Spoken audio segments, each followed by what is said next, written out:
یہ جو کویسچن کیا کہ والد صاحب غلط کام کرتے ہیں، کوئی جوا وغیرہ بھی کھیلتے ہیں اور غلط کام کرتے ہیں، تو بیٹے اگر ان کو سمجھائیں تو یہ صحیح ہوگا کہ یا نہیں ہوگا یا نہیں، اور یہ کیا نافرمانی میں شمار ہوگا؟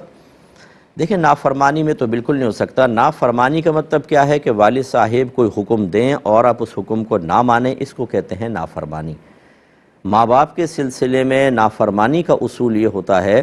کہ اگر وہ شریعت کے دائرے میں رہ کر حکم دے رہے ہیں، یعنی جائز حکم دے رہے ہیں، تو پھر ان کی فرما برداری کرنی چاہیے، نافرمانی گناہ اور حرام ہوگا۔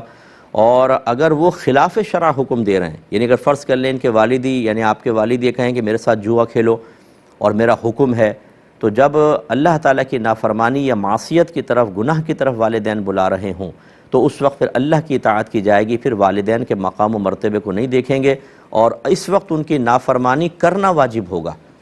کیونکہ نبی کریم صلی اللہ علیہ وسلم نے واضح طور پہ فرمایا کہ اللہ تبارک و تعالیٰ کی معصیت میں، یعنی اللہ تعالیٰ نے جو گناہ قرار دیا، اس میں کسی مخلوق کی اطاعت جائز نہیں ہے۔ تو یہ تو ایک الگ شعبہ ہو گیا۔ دوسری چیز یہ کہ سمجھانا آپ کا صحیح ہے کہ نہیں ہے، تو بالکل سمجھانا چاہیے، آپ پہ واجب ہے، لیکن اس کے لیے مطلب آپ لہجے میں سختی پیدا نہیں کریں گے، ماریں گے نہیں، پیٹیں گے نہیں، صرف پیار محبت سے سمجھائیں گے۔ ہاں اگر آپ یہ سمجھتے ہیں کہ پورے گھر والے اگر تھوڑا سا ظاہری ناراضگی کا اظہار کریں اور تھوڑا سا روڈلی رویہ رکھیں، تھوڑا سا ان سے صحیح طریقے سے بات نہ کریں، اور ان چیزوں سے متاثر ہو کر وہ جوا وغیرہ چھوڑ دیں گے کہ بھئی سارے گھر والے بچے مجھ سے ناراض ہو گئے، تو پھر تو بالکل ایسا آپ کو طرز عمل اختیار کرنا لازم ہوگا۔ لیکن اگر ہر طرح کا طرز عمل اختیار کر لیا، وہ باز نہیں آ رہے، تو ایسی صورت میں بہرحال آپ پیار محبت سے سمجھاتے رہیں۔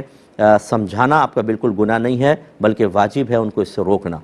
ہاں یہ ضرور یاد رکھیے گا کہ اگر آپ لوگوں نے ایسا رویہ عام سا رکھا، وہ سب غلط کام کر رہے ہیں، آپ خدمتیں بھی کر رہے ہیں، اور ان کو بالکل یعنی کبھی ان کی اصلاح کے لیے کوئی سنجیدہ رویہ ہی اختیار نہیں کر رہے، جس کی بنا پر وہ گناہوں پر اور دلیر ہو گئے، تو آپ سب کی گرفت ہوگی، یاد رکھیں۔ اور اسی طریقے سے اگر ان کی وجہ سے آپ لوگ بدنام ہو رہے ہوں، آپ کے گھر کی طرف لوگ انگلیاں اٹھا رہے ہوں، ایسی صورت میں آپ ان کو علیحدہ رہائش دلوا سکتے ہیں کہ آپ یہاں رہیں، ہمارے ساتھ نہ رہیں۔ چھوٹے بچے جو ہیں وہ بگڑ رہے ہیں، وہ دادا کو دیکھتے ہیں تو وہ جوئے کی طرف یا شروع سے غلط کاموں کی طرف آئیں گے، یا لوگ آپ کے عزت نفس کو مجروح کر رہے ہیں، تو ایسی صورت میں والد صاحب کو علیحدہ کوئی کرائے پہ مکان لے کر دے دیں، اور انہیں اپنے سے جدا بھی کر سکتے ہیں۔